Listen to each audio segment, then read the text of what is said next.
So my biggest fear came true 2 days ago, and it sucked. But I'd mentally prepared myself for it as best you can. So it didn't suck as much as it could have. And I just want to sort of talk about a technique that I used, which is something that we worked through with the guys on the Blokes Day Out on Saturday. And just, I guess fortunately, 2 days after we went through this exercise with the blokes on the Blokes Day Out, my biggest fear, the biggest thing causing me anxiety, eventuated.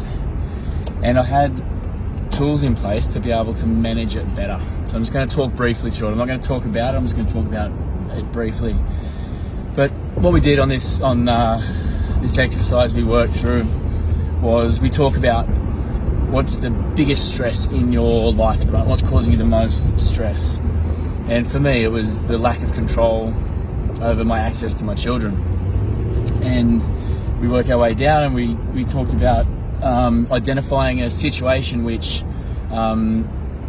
may eventuate, which may be causing you anxiety already, or if it does occur, will cause you stress and anxiety. And for me, it was being denied access to my children. So that was my biggest, the thing that was my biggest fear, that was like, is possible to eventuate, and it did. It happened. So in this exercise, once we've identified that, then this is a little tip from Tim from Mind Gym. So thanks, Tim. We talked about in 10 years' time, if that does eventuate in 10 years' time, how do you want to talk? How do you want to relay the story to your loved ones, to your children, to the people around you? How do you want that story to have gone? And we had a list of characteristics of virtues to remind us of the characteristics that we aspire to, and how we'd like to relay this story. And so we wrote a sentence of how the story, or a paragraph of how the story unfolded in an ideal world.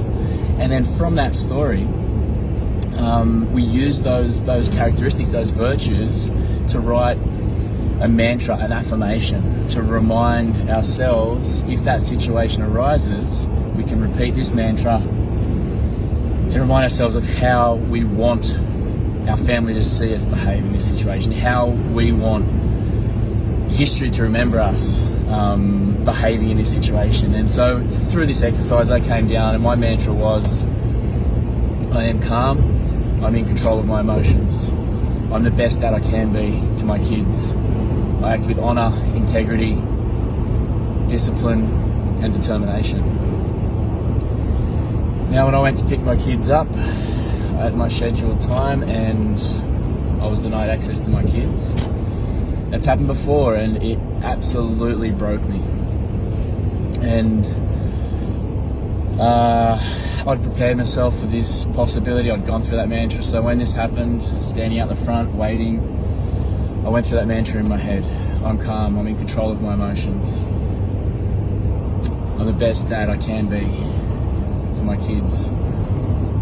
I act with discipline and determination.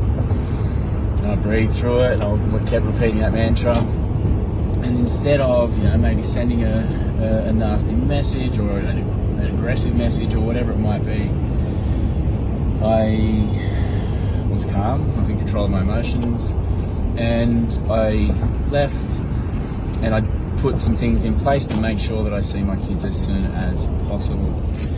Now, that was super effective. Once I left, then the tears came and the emotions came. But in that situation, when it's got the potential of being highly emotive, and you may react in a way that you would rather not, rather than respond in a way that you'd like to, having a go-to like that is so valuable. So a shout out to the guys that were on the Blokes Day Out on Saturday, because through us working through that together, that helped me massively. helped my kids massively to make sure that I am the best dad that I can be, that I'm behaving in the way that I need to behave to make sure that I can be. So guys, I can give you more detail on that exact exercise if you're interested. Leave a comment if you're interested. I'll shoot it through. I'll post it up somewhere. But yeah, guys, preparation, mindfulness, super important. Whatever it is that's stressing you in your life, prepare for it and do your best. Make sure you're in the best position to respond in the way that you want to. Thanks for listening, guys. Have a fantastic day, and I'll see you soon. Ciao.